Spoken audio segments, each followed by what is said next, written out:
hoy tenemos lo que se ha denominado como el primer seminario sobre la descolonización en el Sahara Occidental y la respuesta de la Organización de Naciones Unidas. Tenemos una mesa compuesta por excelentes académicos y conocedores del tema del Sahara Occidental. En principio, el día de hoy le tocará participar a Mukhtar Lavolti, que es embajador de la República Árabe Saharaui en nuestro país, al doctor Juan Francisco Soroeste de la Universidad del País Vasco, al doctor Juan Ruiz Miguel de la Universidad de Santiago de Compostela, y el doctor Juan Carlos Velázquez Elizarrarás de la Facultad de Ciencias Políticas de la Universidad Nacional Autónoma de México. Vamos a tratar de que esta mesa redonda sea lo más nutritiva en términos de información y de discusión, si es el caso. Y no voy a tomar más tiempo, voy a presentar al primer ponente, al doctor Juan Francisco Soroeta de la Universidad del País Vasco. El profesor Soroeta es profesor titular del Derecho Internacional Público de la UPB de ENU. Es presidente de la Asociación Internacional para la Observación de los Derechos Humanos, director desde 1967 de los cursos de Derechos Humanos de Donostia, San Sebastián y de su anuario, y codirector de los cursos de Derecho Internacional y Relaciones Internacionales de Vitoria-Gasteiz desde el año 2012. Ha sido también secretario y vicedecano de Ordenación Académica y profesorado de la Facultad de Derecho y también director de la Extensión Cultural de la misma universidad en relación con el Sahara Occidental. Ha publicado 2 monografías y más de 50 artículos en revistas especializadas. Evidentemente, este es uno de los grandes expertos en el tema, y sin más preámbulos me permito darle la palabra saludando al profesor Soroesta. Muy buenos días desde México. Buenos días, profesor Becerra. Muchas gracias por la presentación. Bueno, como siempre, me parece que es de rigor agradecer la invitación que me cursaron para participar en este seminario. Yo creo que estamos en un momento especialmente importante para el futuro del Sáhara Occidental. Hace tan solo unos días me comentaba una gente que está trabajando desde hace muchos años en el tema, que parecía que no podíamos ir a peor y que, sin embargo, estábamos peor que nunca, ¿no? Y yo le decía que no, que yo creo que ahora mismo estamos mejor que nunca. Realmente, lo peor que le puede pasar al pueblo saharaui es que no pase nada. Y en estos momentos yo creo que están pasando cosas importantes. No sé hasta qué punto controlan quienes están escuchando el conflicto saharaui. No sé muy bien dónde situarme para empezar a explicar el tema.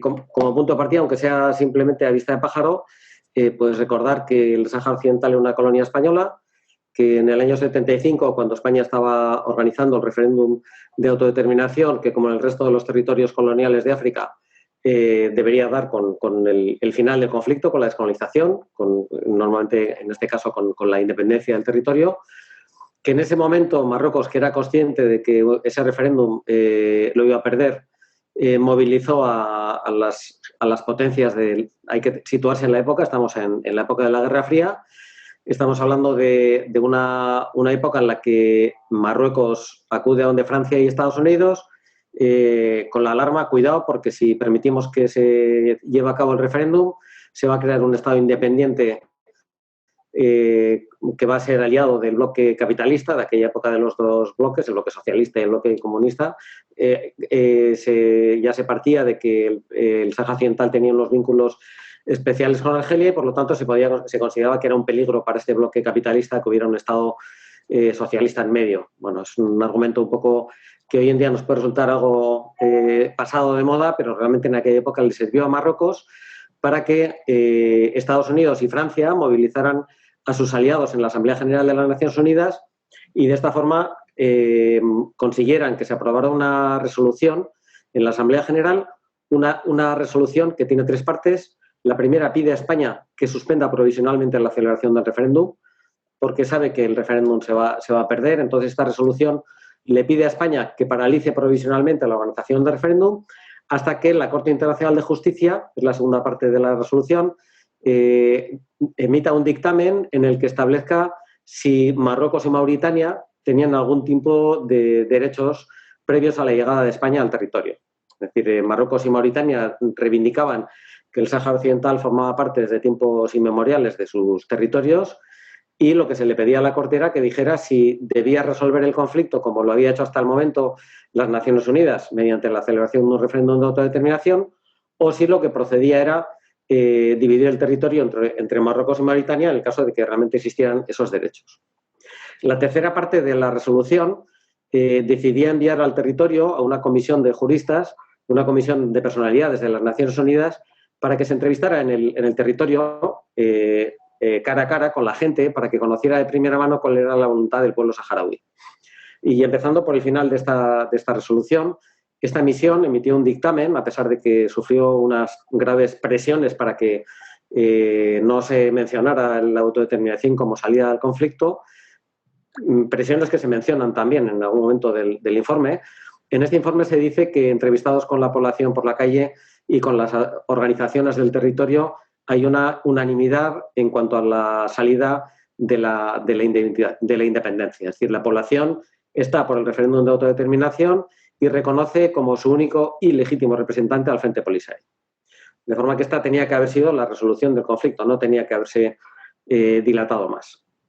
Bueno, volviendo a la segunda parte de la resolución, la Corte Internacional de Justicia emitió el 16 de octubre de 1975 un dictamen en el que, por hacerlo brevemente e ir un poco más a los temas más recientes, establece, ante esa pregunta que le hace la Asamblea General, cómo tengo que resolver el conflicto, si debo dividir el territorio entre Marruecos y Mauritania o debo promover la celebración de un referéndum de autodeterminación.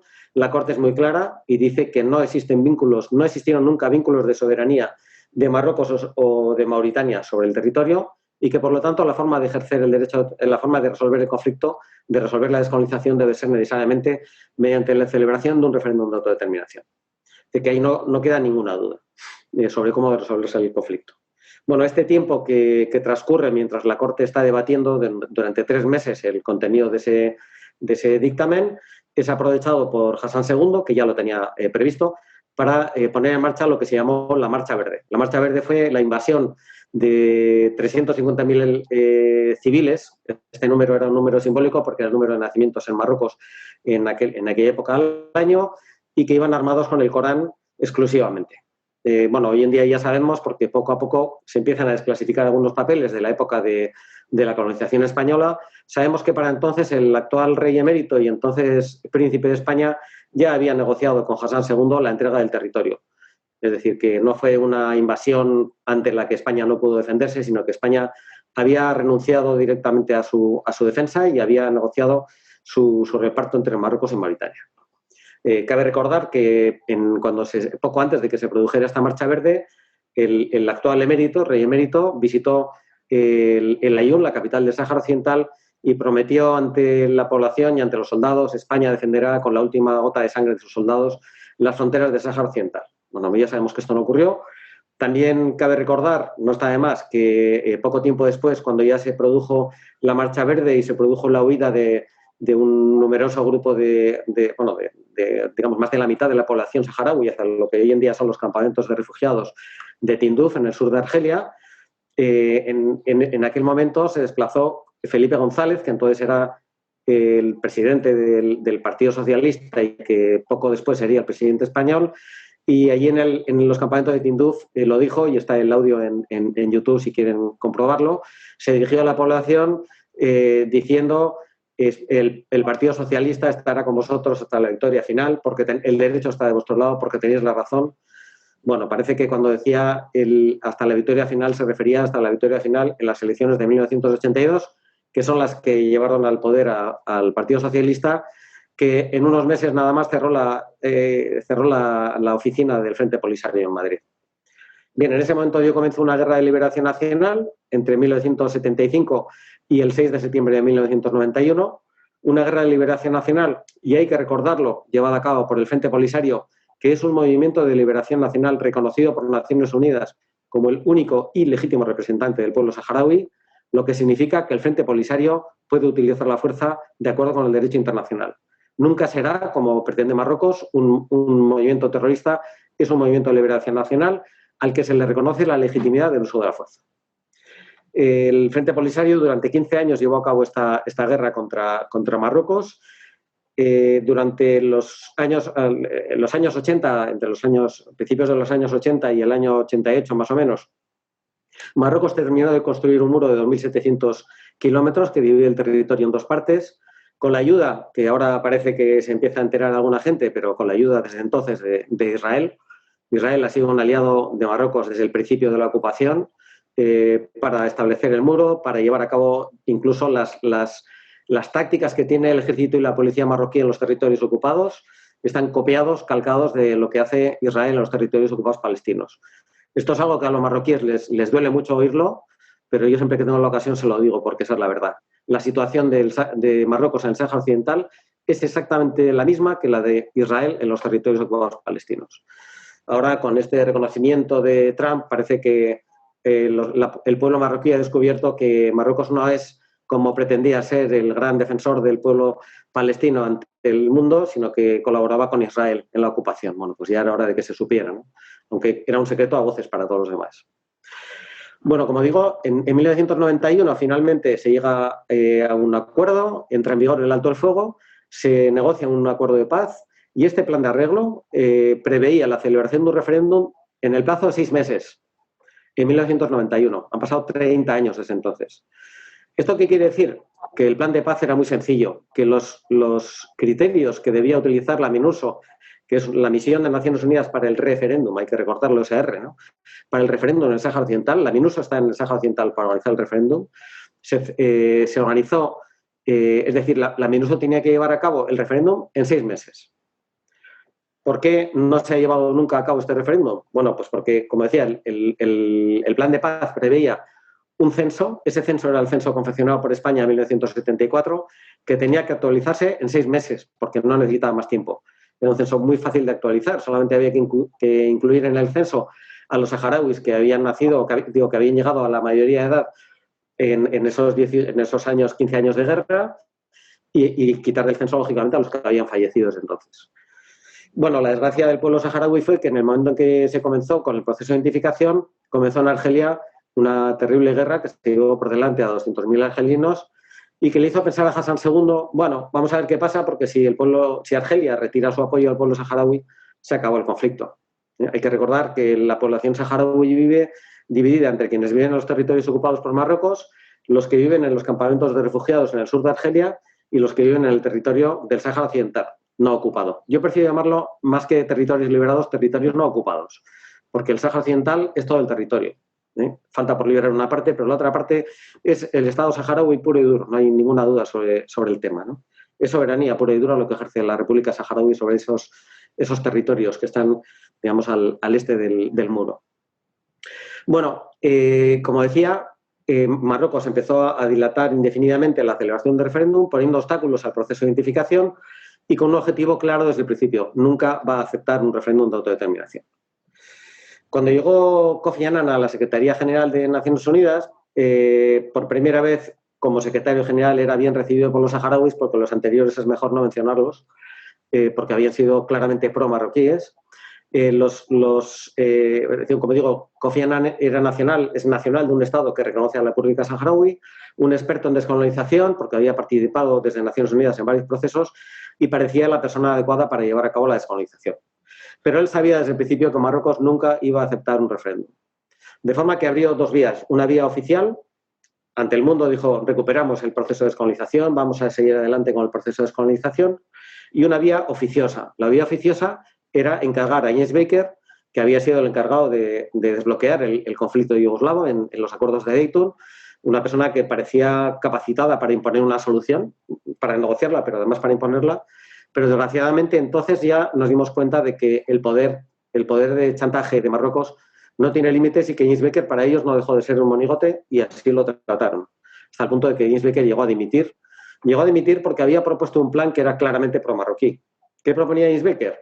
Proponía unas elecciones en el territorio en las que iban a participar los saharauis que habían sido incluidos en el censo por Naciones Unidas, es decir, los saharauis, en los que podían ser elegidos para gobernar el territorio durante 5 años los saharauis, porque también tenían que estar en el censo confeccionado por Naciones Unidas, y luego se celebraría al cabo de 5 años un referéndum en el territorio, un referéndum de autodeterminación, que incluiría la opción de la independencia, en la que podrían participar los saharauis, es decir, los que habían sido incluidos en el censo por Naciones Unidas, y esta es la expresión que utiliza el plan de paz, el plan de Ines Baker, perdón, decía, y todos los residentes de buena fe hasta el 31 de diciembre de 1999.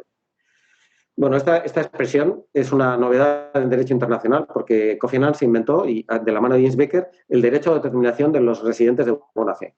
Esto no existe en derecho internacional. El derecho a determinación es un derecho de los pueblos, no de los residentes.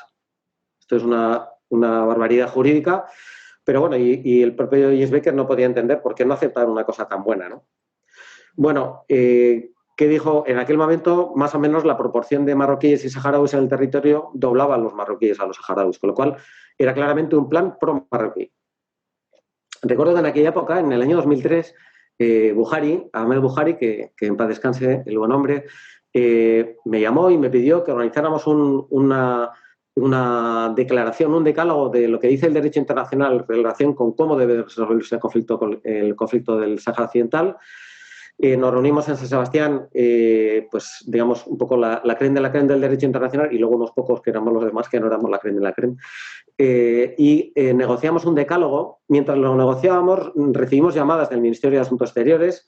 El jefe de la asesoría jurídica del Ministerio de Exteriores español era entonces Julio González Campos, que además había representado a España ante la Corte en el año 75, cuando se discutió el contenido del dictamen de 1975, y nos llamaba para decirnos, por favor, mencionad el plan Baker. Y lo que nos decían los saharauis, dicen, no menciones el plan Baker. Nosotros lo que queremos es tener un decálogo de lo que dice el derecho internacional. Y bueno, a pesar de las presiones, conseguimos sacar el decálogo sin mencionar el plan Baker. ¿Y cuál fue nuestra sorpresa cuando al día siguiente de aceptar de aprobar ese decálogo y enviárselo a Buhari, el Frente Polisario decidió aceptar el plan Baker? Me empezaron a llamar a mí todos y me querían cortar el cuello. Dice, nos hemos tenido que enfrentar con González Campos y ahora resulta que el Frente Polisario lo acepta, ¿cómo es posible? Y dije, bueno, pues es muy sencillo. Yo le llamé a Buhari y me dijo, mira, hemos hablado con Kofi Annan, le hemos dicho, mira, esto dice el derecho internacional.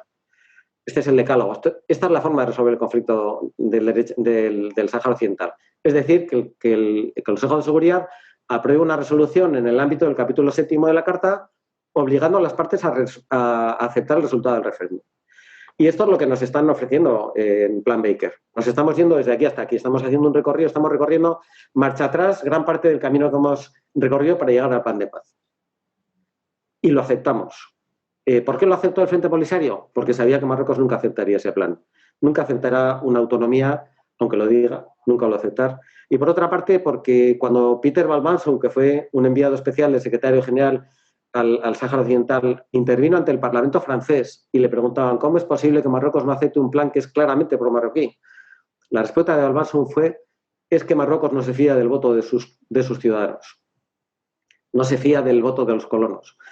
Y esta es la razón por la que no hubo referéndum y por lo que nada más hacerse público el censo para el referéndum en el año 2000, Marruecos dijo que nunca aceptaría un referéndum. Y ahí se murió el plan de paz. Es decir, el plan de paz está ahí. Ahora, cuando llegó Ban Ki-moon, no se le ocurre otra cosa que decir, tenemos que buscar soluciones imaginativas. Y digo, pero ¿qué es esto de soluciones imaginativas? Vamos a hacer un concurso de ideas en pleno siglo XXI para resolver el conflicto del Sáhara Occidental. Tenemos un plan de paz negociado libremente por las partes. Han adquirido unas obligaciones jurídicas. Lo que tiene que hacer el Consejo de Seguridad es imponer a las partes la celebración del referéndum y se acabó. Ya tenemos el censo hecho. Francia, Marruecos dicen, bueno, el censo ese ya está pasado, esto ya no tiene ninguna validez, habría que empezar otra vez.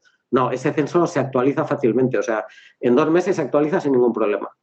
Entonces, esta es la solución. ¿Por qué no es posible? Porque Francia veta cualquier solución en el Consejo de Seguridad que no cuente con el visto bueno de Marruecos. A partir de ahí, ¿qué hay? Bueno, pues yo recuerdo que desde que el Frente Polisario aceptó el plan de paz, y además hay que recordar que en aquel momento hubo un debate importante entre los dirigentes del Frente Polisario, porque había quienes decían tenemos que seguir adelante, porque si Marruecos ha sentado a negociar es porque no puede soportar más esta presión. Y quienes decían, no, estamos en una nueva época, el nuevo orden internacional, ha caído el muro de Berlín, hay que confiar en Naciones Unidas. Desgraciadamente, los que eran partidarios de seguir con la lucha armada llevaban razón. Yo nunca lo defendería porque creo que la lucha armada es lo último a lo que hay que recurrir, pero quizás si hubieran seguido con la lucha armada ahora estaríamos en otra situación. Pero bueno, hoy en día tenemos esta situación y yo le decía a Buhari y a Haddad también, al pobre Haddad que también murió y a quien también le echamos mucho de menos en estos momentos, yo les decía, desde que habéis dejado las armas, vuestra arma es el derecho y la tenéis que utilizar y tenéis que recurrir los acuerdos de pesca. Y esto durante más de 20 años se lo insistía año tras año, pero no acababan de ver el momento. Bueno, finalmente en 2014 recurren los acuerdos de pesca y de libre comercio. Y aquí se ha abierto una puerta increíble, porque el principal problema que había ante el Tribunal de Luxemburgo es que el tribunal aceptara la legitimación activa del Frente Polisario. Es decir, que aceptara que un movimiento de liberación nacional está legitimado para intervenir ante el Tribunal de Justicia de la Unión Europea en representación de un pueblo. Esto no había ocurrido nunca, no existía ningún precedente, pero el tribunal lo aceptó. Y esta fue la primera gran victoria, porque si llega a cerrar esa puerta no habría habido ningún procedimiento. Se abrió esa puerta y por esa puerta ha entrado como un vendaval todo el conflicto del Sáhara Occidental. Todo lo que está ocurriendo ahora mismo en España con la inmigración en Ceuta y Melilla y la llegada a Canarias, todo esto desde el principio está relacionado con el conflicto del Sáhara Occidental. Esto lo sabemos desde hace muchísimo tiempo, pero siempre se ha pretendido ignorar, ¿no? Se habla de crisis de inmigración. No es ninguna crisis de inmigración. Es un chantaje de libro. Es decir, o me dais dinero y apoyáis la soberanía marroquí sobre el Sáhara Occidental o os mando inmigrantes.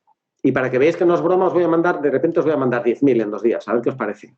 Y esto solamente es un pequeño adelanto de lo que va a ocurrir dentro de 2 o 3 semanas cuando el Tribunal de Justicia dicte sentencia y diga, como esperamos que diga, que los acuerdos de pesca y de libre comercio son nulos en su aplicación al Sáhara Occidental porque no tienen el visto bueno del pueblo saharaui.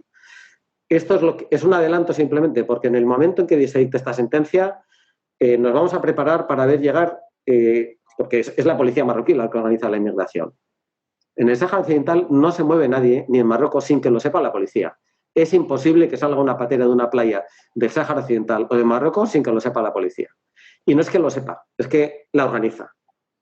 Bueno, realmente en Ceuta hemos podido ver imágenes tan evidentes como un policía marroquí abriendo la puerta para que la gente pase. Pero esto ya lo sabíamos, lo que pasa es que no hay imágenes de lo que están haciendo, pero evidentemente Marruecos organiza la inmigración, esa inmigración ilegal. Bueno, muy brevemente, ¿cómo ha ido el desarrollo de estos procedimientos ante el Tribunal de Justicia? Bueno, primero se salvó el primer escollo importante que había que salvar, que era la legitimación activa, que permitiera al Frente Polisario presentar un recurso. Una vez aceptado esto, la primera sentencia del año 2015 del Tribunal General de la Unión Europea es una sentencia ejemplar, puro derecho internacional. Dice, un acuerdo solo se puede aplicar en el territorio de las partes contratantes, el Sáhara Occidental no forma parte de Marruecos. Esto ya lo sabíamos, esto es algo básico en derecho internacional. Es un territorio no autónomo y no forma parte de Marruecos. Pero claro, no es lo mismo que lo diga la Corte Internacional de Justicia que lo diga el Tribunal de Justicia de la Unión Europea. ¿Por qué? Porque tú te vas a un juez español o a un juez francés o a un juez alemán diciéndole que hay un dictamen del año 75 de la Corte Internacional de Justicia y te mira con cara de que me está contando, ¿no? Pero ahora vas y le dices, no, el Tribunal de Justicia de la Unión Europea ha dicho que el Sáhara Occidental no forma parte de Marruecos y el juez tiene que tenerlo en cuenta. porque es obligación suya, no puede evitarlo, ¿no?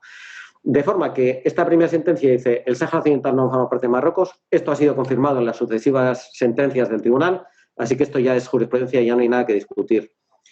¿Qué hace la primera sentencia? Dice, como no forma parte de Marruecos y los acuerdos se están aplicando en el Sáhara Occidental, los acuerdos son nulos.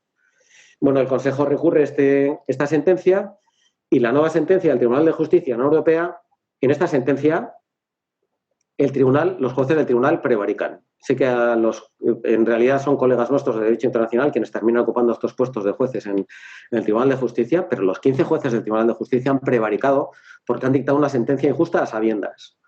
¿En qué condiciones? Bueno, pues el que ha dicho el tribunal en su primera sentencia dice, sí, de acuerdo, tal como dice el Convenio de Viena del Derecho de los Tratados, los acuerdos son solo aplicables en el territorio de las partes contratantes, el Sáhara Occidental no forma parte de Marruecos, por lo tanto, el acuerdo no se puede aplicar en Marruecos. En el Sáhara Occidental. Por lo tanto, no se aplica. ¿Por qué digo que prevarica? Pues porque yo formé parte del equipo del Polisario y en la vista oral en el Tribunal de Luxemburgo, todas las partes implicadas, incluido un sindicato agrícola marroquí que participaba para defender que el acuerdo tenía que aplicarse en el Sáhara Occidental, estaban todos de acuerdo en que se estaba aplicando en el Sáhara Occidental. De hecho, uno de los jueces se dirigió a la representación del Consejo y le dijo, pero vamos a ver, ¿no es cierto que hay técnicos de la Unión Europea que están comprobando si los productos que se elaboran en el Sáhara Occidental reúnen los requisitos para entrar en la Unión Europea?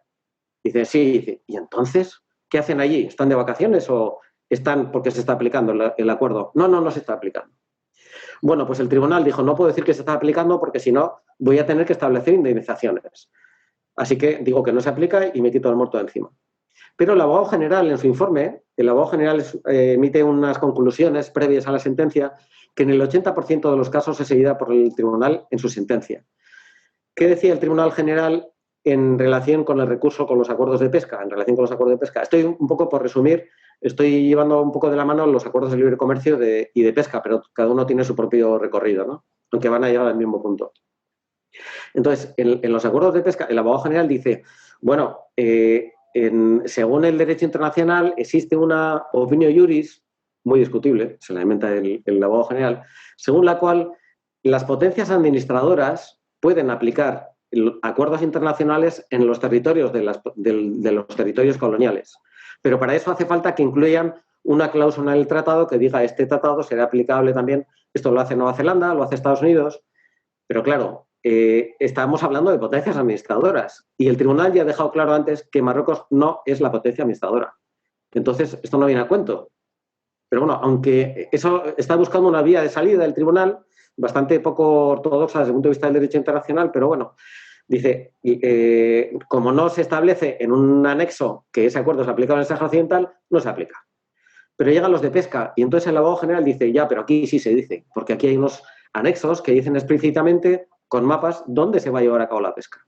Y el abogado general dice, el 96% de las capturas que se realizan en el acuerdo entre Marruecos y la Unión Europea se practican en las aguas del Sáhara Occidental. Es decir, no hay acuerdo de pesca con Marruecos, es acuerdo de pesca con el Sáhara Occidental, absolutamente. ¿Y qué hace el tribunal? Pues el tribunal dice, bueno, sí, pero es que, bueno, lo primero que hace es ignorar las conclusiones del abogado general, ni siquiera las menciona.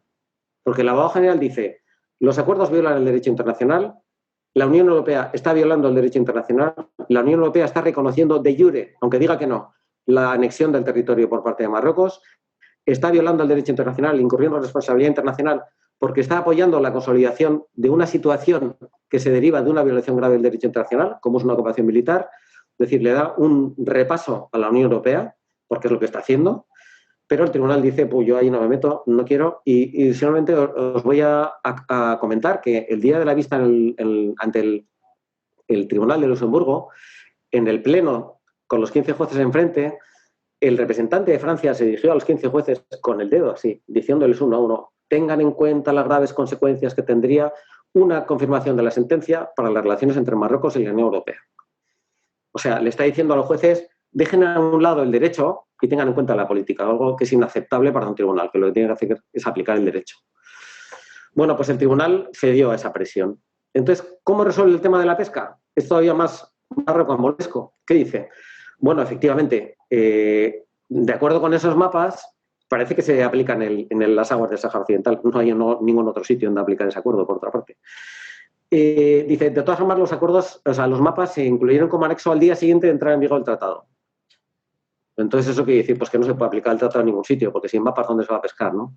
Bueno, pues dice eso. Y incluso si se hubiera incluido, no podríamos aceptar que esos mapas representaran dónde se va a aplicar la pesca. ¿Por qué? Porque estaríamos aceptando que Europa sabía que iba a violar, la Unión Europea sabía que iba a violar el derecho internacional, y esto no es posible. Esto ya es un nuevo dogma. La Unión Europea no puede violar el derecho internacional, aunque lo viole. De acuerdo con lo que dice el tribunal, el artículo 3 del Tratado de la Unión Europea sobra, porque ese artículo 3 dice la Unión Europea tendrá que respetar el derecho internacional. Estaría bueno. Y la Carta de las Naciones Unidas. Bueno, pues esta es la situación, ¿no? Solo dice una cosa buena en la sentencia de 2018 en relación con los acuerdos de pesca. Dice, a partir de ahora, tampoco dice por qué, otra cosa que no puede hacer un tribunal, decir a partir de ahora, y no digo por qué, ya sabemos todos por qué. Porque si no digo a partir de ahora, el Frente Polisario va a venir a reclamarme indemnizaciones por 40 años de explotación ilegal de sus recursos naturales. Entonces digo, a partir de ahora, y con estas dos palabritas, me quito de en medio esas reclamaciones. Dice, a partir de ahora, solo serán acordes con el derecho internacional los acuerdos que cuenten con el consentimiento del pueblo del Sáhara Occidental. ¿Qué hizo la comisión? La comisión lo que hizo fue enviar a un grupo de personalidades de la comisión a los territorios ocupados, que se entrevistaron con las asociaciones del territorio, es decir, asociaciones de colonos. ¿Qué van a decir? Pues sí, nos parece muy bien que se apliquen los acuerdos de pesca y de libre comercio en el Sáhara Occidental, porque somos los que estamos beneficiándonos de su aplicación. Y el informe de la comisión dice, solamente hay una organización, el Frente Polisario, como si fuera uno más, que está en contra. Y con esto dice, por lo tanto, consideramos que tenemos el visto bueno de la población del Sáhara Occidental. Esto va al Parlamento Europeo y el Parlamento Europeo lo da por, bueno, un escándalo más de lo que ocurre en el Parlamento Europeo. Yo suelo decir en clase que cuando llegan las elecciones del Parlamento Europeo y vienen los políticos a decirnos, tened en cuenta que es muy importante que vuestra voz se oiga en el Parlamento Europeo, pues acordaros para qué sirve vuestra voz, porque los políticos, una vez que llegan al Parlamento Europeo, se olvidan de sus principios. No solamente en el Parlamento Europeo, pero vamos a dejarlo ahí. Entonces, esta es la situación. Igual me estoy pasando de tiempo, ¿no? Acabo ya en un segundito. El Parlamento lo da por bueno y esto es recurrido por el Frente Polisario. Y esta es la sentencia que está pendiente. Y por lo que creemos que tenemos conocimiento, el tribunal va a declarar nulos los acuerdos porque no puede considerar que la voluntad del pueblo del Sáhara Occidental es la voluntad de los colonos. Porque esto es una aberración jurídica. La opinión de los colonos no solamente es irrelevante, sino que además es ilegal, porque los colonos están en los territorios ocupados en violación de los convenios de Ginebra, que prohíben el traslado de población de un territorio del territorio del Estado ocupante al territorio ocupado. Así que no solamente no importa su opinión, sino que además es ilegal. Entonces, yo no creo que el tribunal tenga valor para decir que la opinión de los colonos es la opinión del pueblo saharaui, porque ya apaga y vámonos, ¿no? Y bueno, yo qué sé, yo soy de los que me dan la palabra y no la suelto. Puedo estar aquí hablando 3 horas, pero igual, por ceñirme un poco al tiempo, le cedo la palabra al siguiente ponente y muchísimas gracias. Muchísimas gracias al profesor Zoroeta. Fue excelente su exposición porque nos da un marco jurídico, histórico del problema del Sáhara Occidental y nos muestra también podemos decir, pues la intensa batalla jurídica que se está dando y política por otra parte. Creo que nuestro auditorio, muchos del cuales son estudiantes, podrán entender ahora o tener una visión general sobre cuál es el problema. Vamos a pedirles que si tienen algunas preguntas, nos las pueden hacer llegar por el chat que tienen ahí y las leeremos al final de las exposiciones. Sin más, entonces vamos a darle la palabra al doctor Carlos Ruiz Miguel. El doctor Carlos Ruiz Miguel, simplemente quiero decirles que es director del Centro de Estudios del Sáhara Occidental de la Universidad de Santiago de Compostela Él es autor y igual también una autoridad sobre el tema, es autor de varios libros y artículos, inclusive de divulgación. Recientemente, hace aproximadamente un mes, en un momento álgido de la política en la región, Carlos Ruiz Miguel publicó un artículo en el periódico de difusión nacional, La Jornada, que es excelente y es el punto de partida también para discutir y entender el problema del Sahara Occidental. Sin más, le doy un saludo afectuoso a Carlos Ruiz Miguel y le doy la palabra. Bueno, pues lo primero, muchas gracias por darme la oportunidad de participar en este interesante seminario, ¿verdad? Voy a hablar sobre el tema principal del seminario, que es el de la responsabilidad de Naciones Unidas respecto al Sáhara Occidental. Y bueno, pues voy un poco a dividir o a tratar de organizar esta exposición en tres partes. Una, pues es la de examinar los documentos de Naciones Unidas que hablan de esta cuestión específicamente. La responsabilidad de Naciones Unidas en el conflicto. En segundo lugar, pues quiero recordar la posición que en su momento expresaron 3 países vecinos, que son Marruecos, Mauritania y Argelia.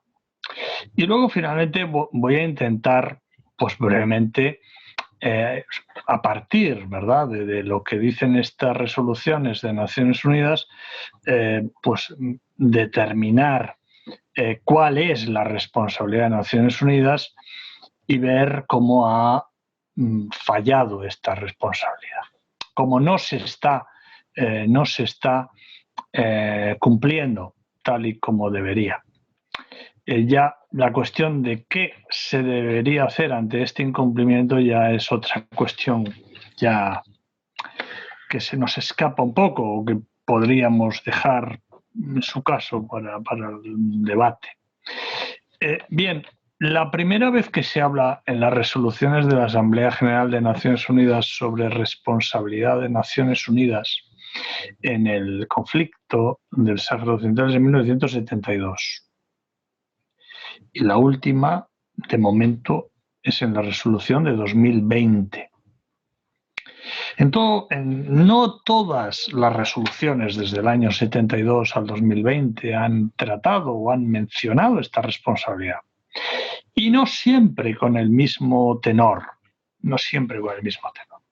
Por eso es interesante ver la evolución que han tenido las resoluciones de la Asamblea General que mencionan esta responsabilidad. Y si analizamos todas las resoluciones de la Asamblea General sobre el conflicto del Sáhara Occidental, podemos ver hasta 7 fases, 7 distintas redacciones. 2 tipos de redacción en 3 resoluciones, porque a veces se repiten. Antes del abandono español y otras 5 fórmulas después del abandono español. Como dije, la primera vez que se menciona esta responsabilidad es en la resolución 2983 de 1972, que en su parte dispositiva dice, en resolución sobre el Sáhara Occidental, pues dice que la Asamblea General reafirma la responsabilidad de las Naciones Unidas en todas las consultas que tengan por objeto lograr la libre expresión de la voluntad de las poblaciones. Esta misma redacción se repite en la resolución sobre el Sáhara Occidental de la Asamblea General del año siguiente, de 1973, La resolución 3162. Bien. En el año 74 no se menciona, es la resolución muy importante que pide a España que suspenda el referéndum y que presenta la cuestión, las preguntas al Tribunal, a la Corte Internacional de Justicia, pero ya en el siguiente año, 1975, la resolución 3458 incluye también en su parte dispositiva un párrafo interesante donde se dice que la Asamblea General reafirma la responsabilidad de la potencia administradora y de las Naciones Unidas con respecto a la descolonización del territorio y a la garantía de, con respecto a la descolonización del territorio, a la garantía de la libre expresión de los deseos del pueblo del Sahara español. Esto es lo que dice la resolución 3458, la resolución 3458, letra A, porque hay dos, la A y la B. Bien, aquí ya tenemos más definición sobre qué es esta responsabilidad, ¿no? Ya se menciona que es la descolonización, además de la garantía de la libre expresión de los deseos del pueblo del Sahara español, Sahara Occidental, español entonces. Y es muy interesante esta resolución de 1975 porque es una resolución que se aprueba después de los acuerdos de Madrid. Los acuerdos de Madrid suponen transferir la administración del territorio a una entidad tripartita compuesta por España, Marruecos y Mauritania. En ocasiones, por ejemplo, también a veces en los procesos que ha habido ante el Tribunal de Justicia de la Unión Europea, se ha alegado este acuerdo de Madrid para decir que Marruecos tiene un título jurídico para estar en el Sáhara Occidental. Bueno, pues esta resolución de 1975 de la Asamblea General, posterior al acuerdo, resolución en la que se toma nota del acuerdo, pero que el mismo no es aprobado, ni mucho menos por la Asamblea General, no solo ese acuerdo no es aprobado, sino que en ese acuerdo lo que se pide es seguir considerando a España como potencia administradora. Por tanto, no se ni mucho menos valida ese acuerdo por la Asamblea General de Naciones Unidas y no se ha validado nunca. Por tanto, esta resolución es un elemento clave para determinar que ese acuerdo, hay otros, por supuesto, que ese acuerdo tripartito de Madrid es contrario a la legalidad internacional. Bien, a partir del año 76, ya cuando España abandonó el territorio, vamos a encontrar distintas resoluciones que tratan sobre esta responsabilidad con distintas redacciones. La primera es la resolución 3331 de la Asamblea General de 1978, que en su parte dispositiva incluye un párrafo tercero que dice que la Asamblea General reafirma la responsabilidad de las Naciones Unidas en cuanto a la descolonización del territorio de conformidad con sus principios, ¿verdad? De conformidad con los principios propios de la Carta, ¿verdad? Con los principios de la Carta de las Naciones Unidas y de la Declaración de la Independencia, la Declaración sobre la concesión de la independencia a los países y pueblos coloniales. Esta es una resolución de 1978 después del abandono de España, cuando estamos en plena guerra, la guerra del Sahara, desde el año 75 al año 91. No hay un plan de paz aprobado en Naciones Unidas, simplemente está en la orden de Naciones Unidas de descolonizar. Bueno, pues aquí se reafirma la responsabilidad de Naciones Unidas en cuanto a la descolonización. Curiosamente, van a pasar 18 años en los que la Asamblea General no va a hablar de responsabilidad de Naciones Unidas. Y no va a ser hasta 1996, 18 años después, cuando se vuelva a hablar de la responsabilidad de Naciones Unidas en el conflicto. Una responsabilidad respecto al territorio, al pueblo del Sáhara Occidental. Y va a ser de forma continuada desde 1996 hasta hoy, cuando se esté hablando de esta responsabilidad, pero como veremos con fórmulas diferentes, con redacciones distintas, lo cual es bastante interesante. Bien, la segunda vez en la que se habla de la responsabilidad de las Naciones Unidas después del abandono de España, como digo, es en 1996. La primera, después del abandono de España, es 1978. La segunda es 1996. Y es la resolución 51/143. Y ahí se alude a la responsabilidad tanto en un párrafo del preámbulo como en un párrafo de la parte dispositiva. En el preámbulo se dice, reafirmando la responsabilidad de las Naciones Unidas con el pueblo del Sáhara Occidental, según lo establecido en el plan de arreglo. Y en el dispositivo sexto, si se reafirma, la Asamblea General reafirma la responsabilidad de las Naciones Unidas con el pueblo y el territorio del Sáhara Occidental y apoya plenamente el compromiso del Consejo de Seguridad y el secretario general respecto a... perdón, se me ha ido la imagen. Respecto... 1996... apoya el compromiso del Consejo de Seguridad del Secretario General respecto del cumplimiento de sus mandatos respectivos, que consisten en llevar a la práctica un referéndum libre, justo e imparcial para la libre determinación del pueblo del Sáhara Occidental.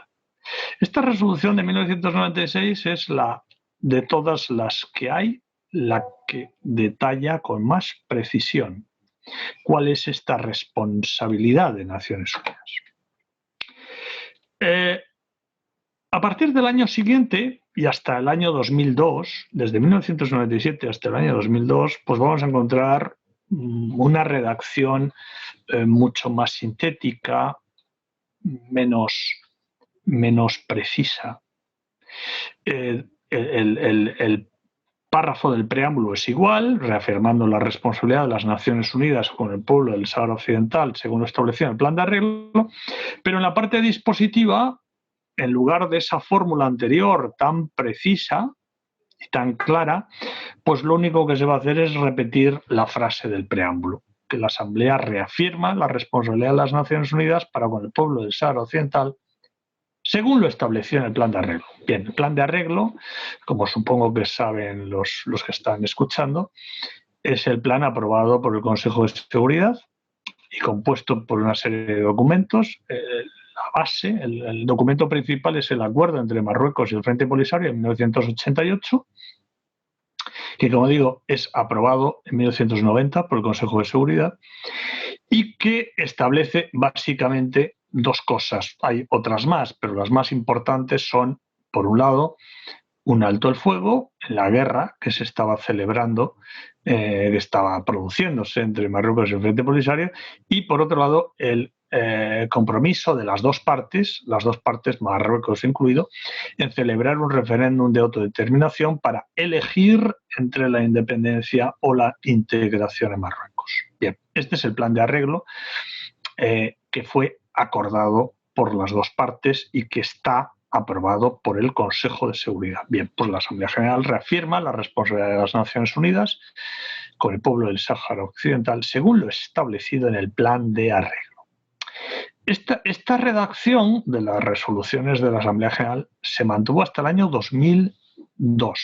Hasta el año 2002. En 2003 va a cambiar. Y esto, pues todos estos cambios de redacción tienen mucho que ver con la evolución de la situación política. En 2003 se trata, como antes también se aludió, de encontrar una nueva fórmula que finalmente no se aprobó. Fue apoyada por el Consejo de Seguridad, pero no aprobada, que es el Plan Baker.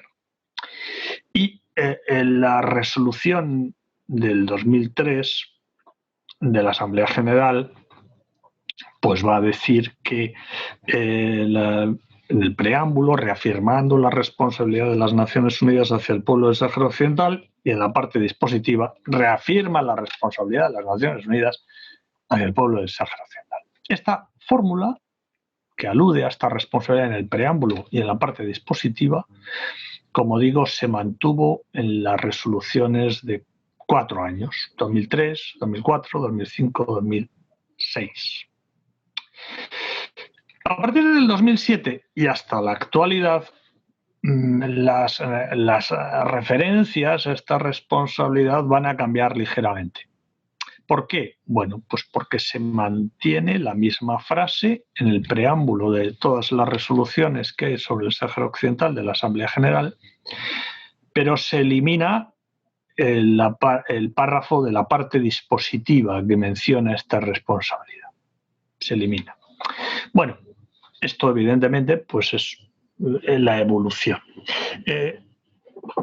Una evolución donde, como podemos ver, si tomamos como punto de referencia el momento máximo, que es el 96, que es donde se habla de la responsabilidad de las Naciones Unidas con el pueblo y el territorio, y donde se apoya el compromiso del Consejo de Seguridad y el Secretario General respecto del cumplimiento de sus mandatos consistentes en llevar a la práctica un referéndum libre, justo e imparcial para la libre determinación del pueblo del Sáhara Occidental, y la redacción que tienen las resoluciones desde el 2007, que solo dicen reafirmando la responsabilidad de las Naciones Unidas hacia el pueblo del Sáhara Occidental, pues vemos que la redacción de estas resoluciones ha perdido fuerza en su mensaje, ¿verdad?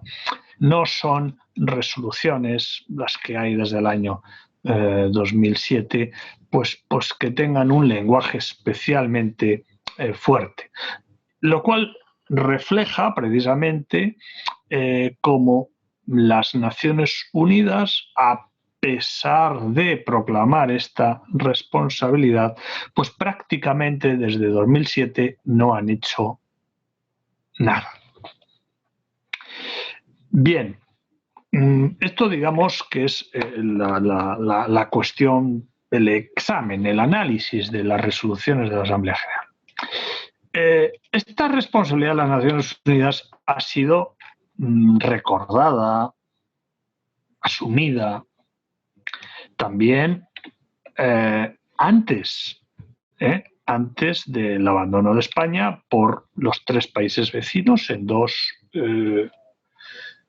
dos comunicados conjuntos que se emitieron en mayo y en julio de 1973.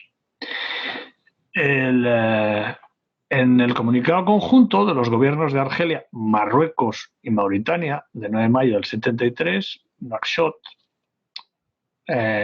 aprobada en Nouakchott, capital de Mauritania, los 3 países reafirman su determinación de actuar con energía ante las Naciones Unidas para que éstas asuman sus responsabilidades. Bueno, yo no he visto en todos estos años actuar con mucha energía a Marruecos para exigir a Naciones Unidas que asuma sus responsabilidades, pero bueno, ahí está el documento. Ahí está el documento. Y meses después, en una reunión al máximo nivel de los tres países, con los tres jefes de Estado. En la anterior fueron los ministros de Asuntos Exteriores.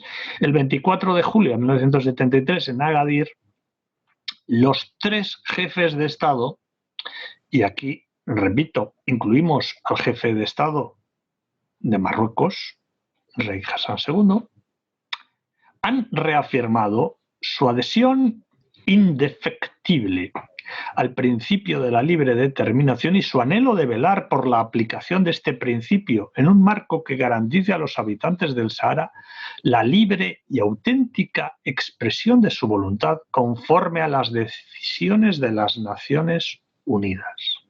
Bueno, parece ser que Marruecos, cuando quiere, se olvida de sus compromisos. No suele cumplir sus compromisos internacionales con mucho rigor. Bien, esto es un ejemplo más, un ejemplo entre muchos, ¿verdad? Bien, esta responsabilidad de las Naciones Unidas no deriva únicamente de las resoluciones de la Asamblea General. Con esto pues voy a terminar ya, ¿no?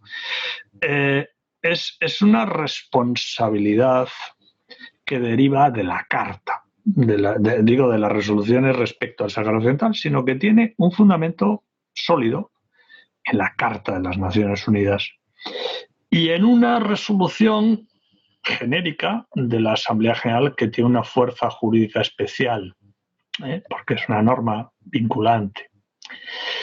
El documento es la Carta de las Naciones Unidas, que en su artículo 1, párrafo 2, recordemos, incluye entre los propósitos de las Naciones Unidas fomentar entre las naciones relaciones de amistad basadas en el respeto al principio de la igualdad de derechos y al de la libre determinación de los pueblos.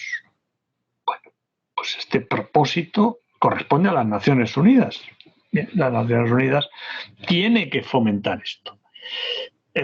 No estamos viendo que en el Sáhara Occidental, sobre todo desde el año 2007, lo esté fomentando mucho. Está como pues intentando congelar el asunto, pero no lo impulsa.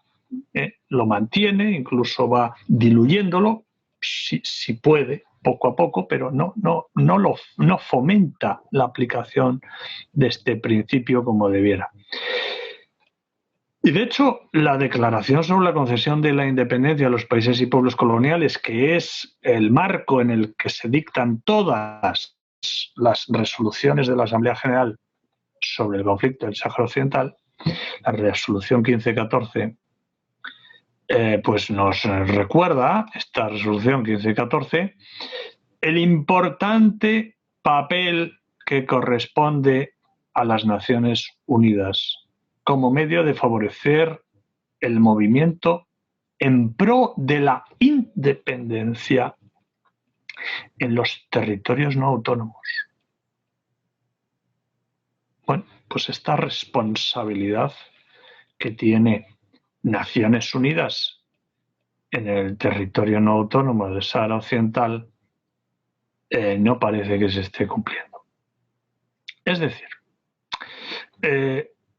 como digo, prácticamente todas las resoluciones, y con esto termino, de la Asamblea General sobre las Naciones Unidas recuerdan, y desde el año 96 de forma ininterrumpida, recuerdan la responsabilidad de las Naciones Unidas respecto al Sáhara Occidental. Esa responsabilidad consiste en fomentar el respeto al principio de libre determinación y en favorecer el movimiento a la independencia de los territorios no autónomos. En el caso del Sáhara Occidental hay una invocación a esta responsabilidad que no está seguida de actos que den cumplimiento a esta responsabilidad. De ahí que podamos decir a la vista de todo esto, que entre los muchos, digamos, fallos o disfunciones o problemas que hay para la solución del conflicto del Sáhara Occidental, entre los muchos culpables, si se me permite la expresión, pues uno de ellos es las Naciones Unidas. Por supuesto, las Naciones Unidas son en buena medida sus miembros, pero no solo sus miembros, también los órganos propios de las Naciones Unidas, como el secretario general, en primer lugar, de las Naciones Unidas. Por tanto, insisto, las Naciones Unidas tienen unas responsabilidades, esas responsabilidades son claras y, a pesar de la invocación retórica, no parece que las Naciones Unidas estén a la altura, no parece que estén cumpliendo con sus responsabilidades. Muchas gracias al doctor Carlos Ruiz Miguel. Bueno, evidentemente hay mucho que comentar u opinar sobre esta última afirmación que reduce su exposición. Naciones Unidas no está a la altura de sus obligaciones, que ya lo vimos, están en la misma Carta de Naciones Unidas. Aquí hay muchas cuestiones, pero tenemos un espacio al final de las intervenciones para las preguntas que ya nos están llegando por el chat, y no solamente preguntas, sino opiniones y quizás polémica. Voy a darle la palabra al doctor Juan Carlos Velázquez Elizarrarás.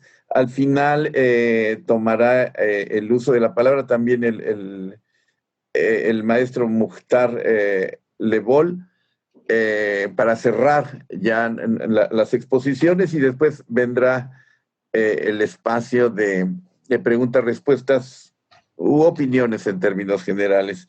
Entonces, con su permiso, voy a dar unas meras notas de introducción del doctor Juan Carlos Velázquez Elizarrarás. Él es, me lo sé de memoria, él es profesor de la Facultad de Ciencias Políticas, es un autor prolífico y gran experto en Derecho Internacional, y fundamentalmente en los últimos años el profesor Juan Carlos Velázquez Elizarrarás está centrado en el análisis jurídico de lo que sucede en esta parte de África del Norte, en el Sahara Occidental. Sabemos que él ha tenido la oportunidad de viajar a la región inclusive. Bueno, vamos a escuchar al doctor Juan Carlos Velázquez Elizarrarás con un saludo afectuoso.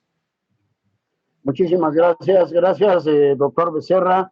Me da muchísimo gusto tener la oportunidad de estar en este primer seminario. Es un primer seminario, ¿verdad? Vienen más, ¿verdad? Según aquí se ha comentado con la embajada y con los colegas interesados en estas temáticas de la descolonización. Este es un primer seminario internacional, la descolonización en el Sáhara Occidental y la responsabilidad de la ONU. Y pues aprovecho para pues, saludar a mis queridos colegas, a Juan Zoroeta Liceras, que hacía tiempo que no lo veía, y con esa elocuencia y esa precisión nos ha brindado un panorama muy activo, no un panorama de gabinete, un panorama derivado de la acción directa. Y pues a Carlos Ruiz, que se ha mantenido tan al tanto de estos problemas, y que, bueno, pues ellos ya han tocado estos dos aspectos fundamentales, ¿no? A mí me gustaría, también en el ánimo del tiempo, recordar, me gustaría hablar de los derechos humanos, cómo se programan los derechos humanos en esa región, y con ello decir que lo que está pasando allí está pasando en otras partes del mundo, ¿no? Ya se decía, la responsabilidad de las Naciones Unidas, esta responsabilidad de proteger, esta responsabilidad frente al el finiquito de los procesos de descolonización en el mundo, pues ha dejado a deber bastante, pero a mi modo de ver esto también tiene que ver mucho con la reforma de Naciones Unidas. Es una reforma que se retrasa, y pues parece ser que está llamada a ser una reforma tipo maquillaje y que no toca los aspectos y los órganos medulares del sistema, de todo el sistema, no tan solo de la propia ONU y sus 6 órganos principales, sino todo el sistema de las Naciones Unidas, que involucra alrededor de 178 órganos de distinto tipo, ¿no? Creo que desde la reforma que replanteó Boutros Ghali y que tocaba la Asamblea General, el Consejo de Seguridad, el propio sistema de justicia internacional, la recuperación del secretario general como un operador político y no tanto un jefe de burocracia internacional. Creo que esos aspectos que algunos tomamos muy en serio y nos abocamos a trabajarlos, a estudiarlos, a difundirlos, pues la reforma va quedando atrás. Pero creo que a la luz de lo dicho por Carlos, pues es un asunto cada vez más impostergable, ¿verdad? La reforma de Naciones Unidas, porque había que encontrar cuál era la razón de esta paralización, de este incumplimiento de la labor fundamental que le asigna la Carta, como es la responsabilidad internacional, ¿no? Yo quisiera aprovechar el espacio nada más para recordar que México, la Universidad Nacional Autónoma de México, se ha mantenido históricamente muy cercano a la causa. Aquí hablaba yo y les quiero compartir algunos momentos clave en esta relación, ya desde finales de los 60 y principios de los 70, ¿verdad? Comenzaron los estudios sobre el panafricanismo en el Centro de Relaciones Internacionales de la Facultad de Ciencias Políticas. Se publicó un libro allá por 74 sobre introducción al estudio de África, ¿verdad? En 83 se publicó un artículo que tuvo mucho impacto en esa época. En 83 se llamó La independencia del Sáhara Occidental, un país que nace en el desierto. En 2005, ¿verdad? El anterior embajador de la República Saharaui Democrática, Ahmed Moulay Ali Hamadi, bueno, él obtuvo el grado de licenciado en Relaciones Internacionales en Sistema Abierto. Yo tuve oportunidad de estar en la dirección de ese trabajo. O sea, él estuvo 14 años al frente de la embajada, ¿verdad? En 2008 se llevó a cabo una conferencia importante, Multilateralismo y Derecho Internacional con el Sáhara Occidental como estudio de caso, allá en la Universidad de Pretoria, ¿verdad? Donde tuve oportunidad ahí de coincidir con muchísimos delegados de varios países, entre ellos precisamente Juan Soroeta aquí presente y Carlos Ruiz y otros más, ¿verdad? Ahí fue una reunión muy importante, ¿verdad? Se hablaba de Haddad, yo no sabía que Haddad ya había fallecido, ahí tuve oportunidad de conocer como uno de los líderes del Frente Polisario. En 2010 vino a México el presidente Mohamed Abdelaziz, ¿verdad? Y a él se le entregó en sus manos, fue invitado por el presidente de México, recuerdo bien, en esa época, se le entregó un estudio que se elaboró sobre el sistema político de la RAS, ¿verdad? Que es uno de los elementos que muestra se trata de un gobierno, de un sistema político perfectamente articulado y funcional, ¿no? En 2018 se propuso a la universidad, a la rectoría de nuestra universidad, una cátedra que se llama Cátedra Aminatou Haidar, que es una de las grandes luchadoras de la causa saharaui, reconocida mundialmente, ¿verdad? Esta cátedra de Derechos Humanos y Resistencia de los Pueblos, desafortunadamente se vio frenada. Vamos a seguir insistiendo, quiero decirlo, para la realización de esta cátedra, ¿verdad? Y que pues por pandemia o no pandemia, pero por distintas razones, la cátedra se frenó, ¿verdad? Además de las cuestiones de salud que aquejan a Aminatou Haidar, y en parte de ellas fue un producto de la tortura y de la violación de los derechos humanos por parte de la policía marroquí. Pero bueno, vamos a seguir insistiendo y Yo quiero aprovechar para volver a hacer un llamado a las autoridades de mi universidad para que se dé acogida a esta importante cátedra en la que participan varias instituciones de la UNAM, entre ellas la Facultad de Filosofía y Letras y el Instituto de Investigaciones Sociales de la UNAM y la Facultad de Ciencias Políticas. También en 2018 vino a México, invitado por el actual presidente de México, el presidente Brahim Ghali, vino a México y tuvimos oportunidad de participar en la recepción y el mensaje que dio aquí en México en el 2018. Él fue invitado directamente por el actual presidente de México a su toma de posesión. Ahí tuvimos oportunidad de conocerlo por segunda ocasión. En fin, también como se mencionaba, pues hemos tenido oportunidad de poder conocer la realidad en vivo, ¿verdad? Conocer el funcionamiento del gobierno en Raboni, allá en Argelia, y haber visitado y convivido con los saharauis que viven en Argelia, en los grandes campamentos, ya se mencionaba, Tinduf, Bojador, Dagla, El Ayón, Ausher y Shmara. Entonces, pues es una historia ya larga de un compromiso, de una simpatía con la lucha y la resistencia de los pueblos como el saharaui, y que se hace paralela a la lucha que de otros pueblos como el palestino y otros más, el Kurdistán y otros casos más, ¿no? O sea, no es gratuito. Bueno, nada más, antes de entrar, por la cuestión del tiempo, les decía, yo preparé aquí un trabajo más amplio, pero antes de entrar ya directamente a explicitarles a ustedes en qué consiste esta violación de los derechos humanos de los saharauis, pues hacer referencia de que, bueno, hablar del Sáhara Occidental es hacer referencia a este territorio, ¿verdad? Que actualmente es la RAS, todo el territorio total es de la República Árabe Saharaui Democrática, ¿verdad? Estos 266,000 kilómetros cuadrados, ¿verdad? Estas fronteras que tenemos muy claros, se nos traemos a la mente el mapa de África, en la parte occidental de África, vemos que hay 500 kilómetros de fronteras que se comparten con Marruecos. Al noreste tenemos 70 kilómetros de fronteras con Argelia. Al este y al sur está Mauritania, ahí hay 1.570 kilómetros de fronteras. Y al oeste, pues tenemos el litoral de 1.200 kilómetros de longitud con el Océano Atlántico.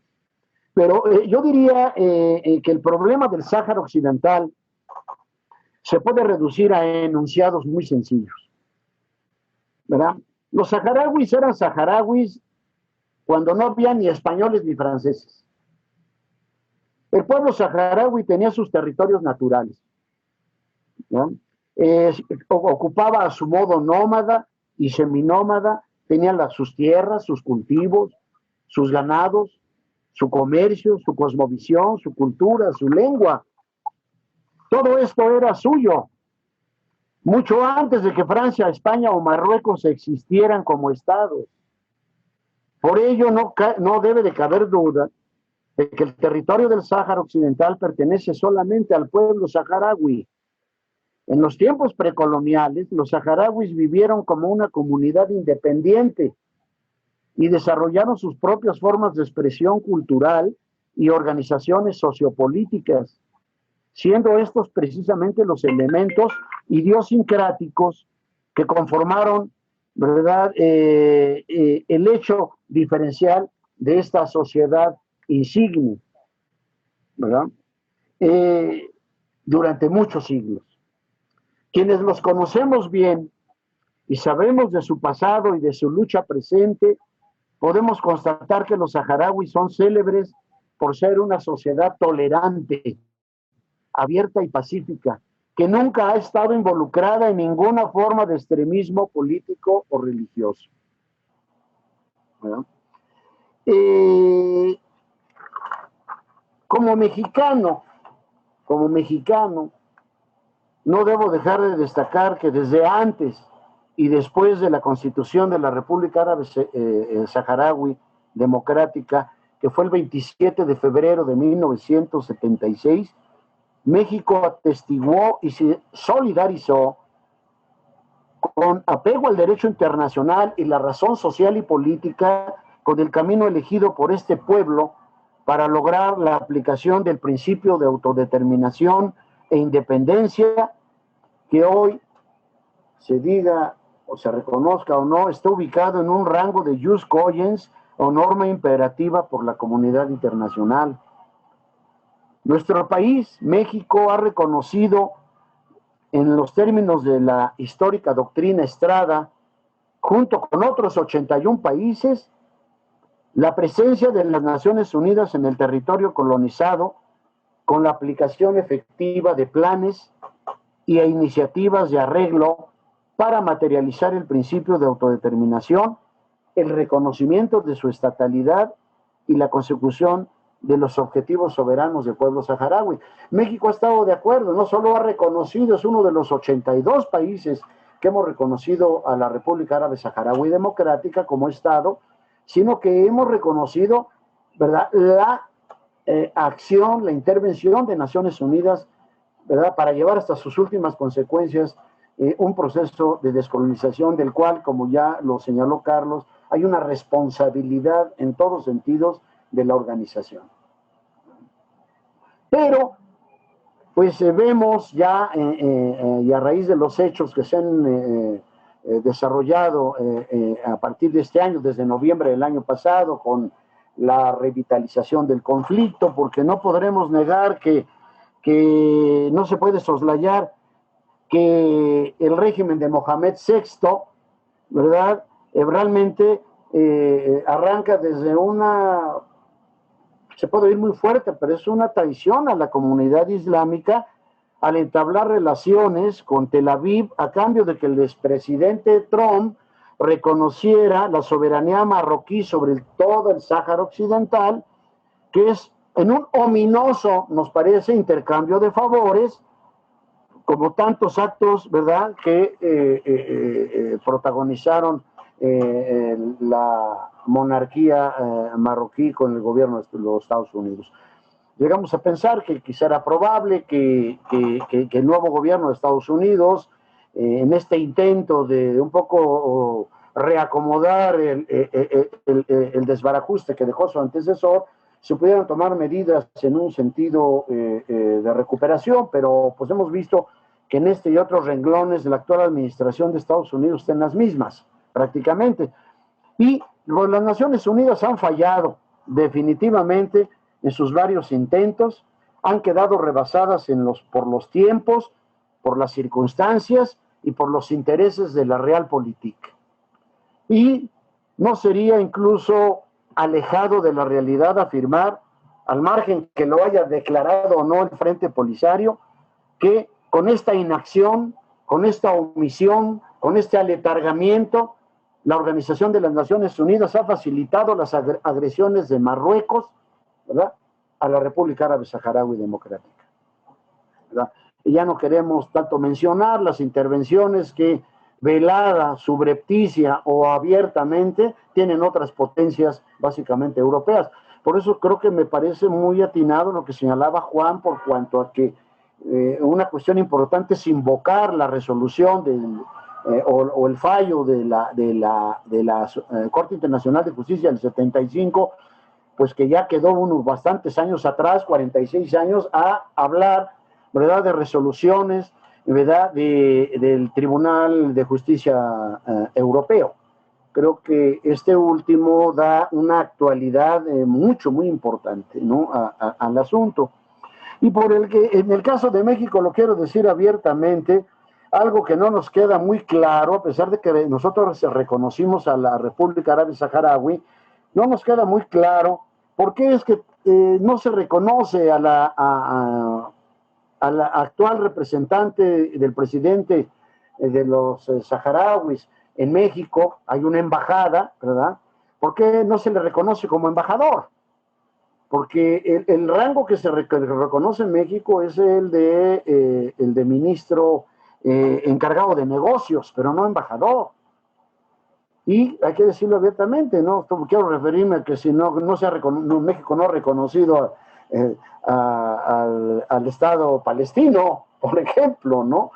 O bien uno pregunta en la Cancillería, ¿verdad?, de cuáles son estas y otras razones abiertas, por qué no se reconoce este rango que corresponde al representante de un jefe de Estado, ¿verdad?, a la embajada, como embajador, en tanto que a Marruecos, que es la potencia ocupante, es lo que no debemos olvidar, se le reconoce y se le distingue como embajador. Bueno, pues así está la situación.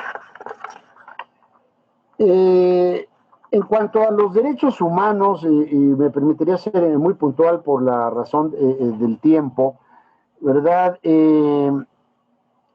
Hay una situación muy compleja, pero muy directa, y lo quiero decir muy puntualmente, por la cuestión también del tiempo que avanza muy rápido. Podemos decir puntualmente lo siguiente. Se ha vulnerado la legalidad internacional.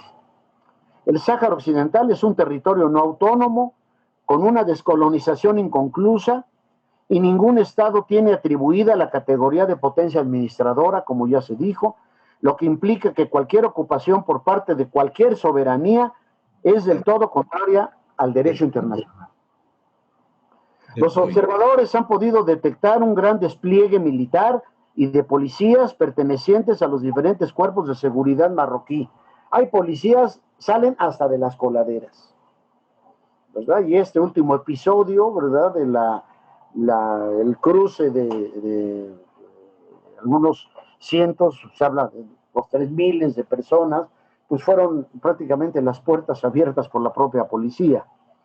La sala de juicios conserva un modelo de ajusticiamiento medieval. La distribución de la sala ubica los estrados de magistrados, procurador y secretario a 2 metros por encima del precario espacio destinado a los letrados de la defensa, situados en la parte más baja de las gradas destinadas al público y en un banco al lado de los imputados, sin un lugar digno para el ejercicio de la defensa. Así funciona. Se continúa la intervención de los agentes policiales y de las fuerzas militares presentes en la sala contra los acusados, a los que reprimen y golpean. Los agentes actúan también de forma intimidatoria contra la población saharaui que asiste a las vistas, llegando a emplear en ocasiones la fuerza y el maltrato físico contra estos, incluso en presencia de los observadores de organismos internacionales, algunas OIGs y ONGs. La policía marroquí selecciona a las personas que pueden asistir al juicio y prohíbe la presencia de los que no son familiares directos de los acusados, padres, hermanos, hijos, vulnerando el principio de publicidad de los juicios. Los alrededores del tribunal están cercados por fuerzas militares y policiales que prohíben el acceso a los mismos a la población saharaui. Los militares y policías, ¿verdad? Están generalmente fuertemente armados y regularmente cierran el acceso, el tránsito a las calles que dan acceso a los tribunales. Proliferan notablemente los defectos formales en la obtención de los acusados, en la detención de los acusados, en la instrucción de las diligencias, en el desarrollo de las vistas orales, así como la inobservancia de los principios rectores del derecho penal. Por ejemplo, fuerte presencia militar en todas las fases del procedimiento, denuncia de torturas durante la detención de los acusados para la obtención de las supuestas declaraciones. Por ejemplo, destaca la oposición del tribunal y del procurador del rey a que consten del juicio el nombre de los agentes que practican las torturas. Tras la petición expresa de los letrados defensores, se pide que aparezcan los nombres y nunca aparecen. Hay detenciones ilegales, muchas ocasiones son practicadas por fuerzas militares. No hay lectura de los derechos e información de las causas de la detención. No se avisa a las familias de la detención. se oculta el lugar donde están o se encuentran los detenidos, ¿verdad? Y se utilizan regularmente lugares para internamiento, centros militares o centros que no se conocen dónde están. La duración de estas detenciones es generalmente excesiva en relación con los hechos imputados. Se priva al detenido de ser reconocido por el médico forense a pesar de que se denuncian torturas. Durante la detención se vulnera incluso la legislación marroquí en lo que respecta a la obligación de supervisión judicial de los detenidos en las prisiones. ¿Verdad? Hay una defectuosa instrucción. Aparte de la supuesta toma de declaración de los detenidos, no se practica alguna previa al juicio. En muchas causas no existe más que el acta policial que incluye la declaración de los detenidos, aunque con matizaciones, con matices que se hacen a esta prueba. Las supuestas declaraciones de los imputados son tomadas a los detenidos sin la presencia del defensor. En la vista, pese a la solicitud formal, el tribunal tiende a denegar a la defensa la práctica de prueba alguna. La única prueba en los juicios son las diligencias policiales, a pesar de las denuncias de torturas, de la negación de su contenido por parte de los acusados y de las incongruencias denunciadas por los defensores. El procurador del rey, independientemente de las penas fijadas por el Código Penal, por lo común solicita al tribunal que la pena sea ejemplar para el resto de la población, ¿no? Bien, hay incongruencia en la gradación de las condenas, ya que es habitual que varíe la duración de las penas impuestas a unos imputados respecto de otros, sin que exista fundamento objetivo alguno. Hay vulneración de los principios de la tutela judicial efectiva, presunción de inocencia, contradicción, legalidad y de igualdad de elementos en el proceso. Hay una violación del contenido de la Declaración sobre los Defensores de los Derechos Humanos del 9 de diciembre del 98 de la Asamblea General de la ONU, que en su artículo primero determina lo siguiente: toda persona tiene derechos individual y colectivamente a promover y procurar la protección y realización de los derechos y libertades fundamentales en el plano nacional e internacional. ¿Verdad? Perdón, profesor, ¿podemos cortar un poco? Sí, ahorita ya entro a la... En fin, hay violación, hay vulneración de normas contenidas en acuerdos, en los convenios y en los tratados internacionales en materia de derechos humanos, que han sido ratificados por Marruecos y asumidos como derecho interno. Hay recepción de estos instrumentos en el orden jurídico marroquí, todos los que ya conocemos, todos los pactos actualmente. Y respecto de la MINURSO, y ayer yo le preguntaba al embajador en la noche, ya le preguntaba si la MINURSO seguía existiendo o no, un poco en los dos sentidos, porque la MINURSO pues prácticamente no aparece en ningún escenario, ¿no? No acude a los juicios, pese a que los acusados se encuentran incluidos en el censo de votantes que elaboró la propia MINURSO, acata de manera muy callada las órdenes de la policía cuando le prohíben acceder a la zona del tribunal. Es decir, en realidad la MINURSO, que es esta operación del mantenimiento para el referéndum, la MINURSO no tiene una presencia ni siquiera visible, ¿no? Entonces, bueno, esa es la situación, ¿verdad? Ya nada más concluyo diciendo, ¿verdad? Que pues esta cuestión del Sáhara Occidental cae perfectamente en el ámbito del derecho internacional penal, en tanto se trata de una violación grave y flagrante a los derechos humanos, en este caso los relativos a la protección del individuo y de los pueblos, y que hoy tiene un amplio consenso internacional para recibir el tratamiento de crimen, esto que está ocurriendo en el Sáhara Occidental, a pesar, porque es todo un tema que vale la pena quizá para un segundo seminario abordar, todos las diferencias de opinión que se han generado al interior de la Comisión de Derecho Internacional para catalogar de una manera exacta, actual y precisa lo que se entiende los elementos del colonialismo, porque hay un sector muy importante de la Comisión de Derecho Internacional que dicen que el colonialismo ya es algo que pasó a la historia y que por tanto hablar de que lo que está ocurriendo en el Sáhara y en otros espacios es simplemente un crimen internacional, un crimen de mantenimiento por la fuerza de una dominación colonial, ¿verdad?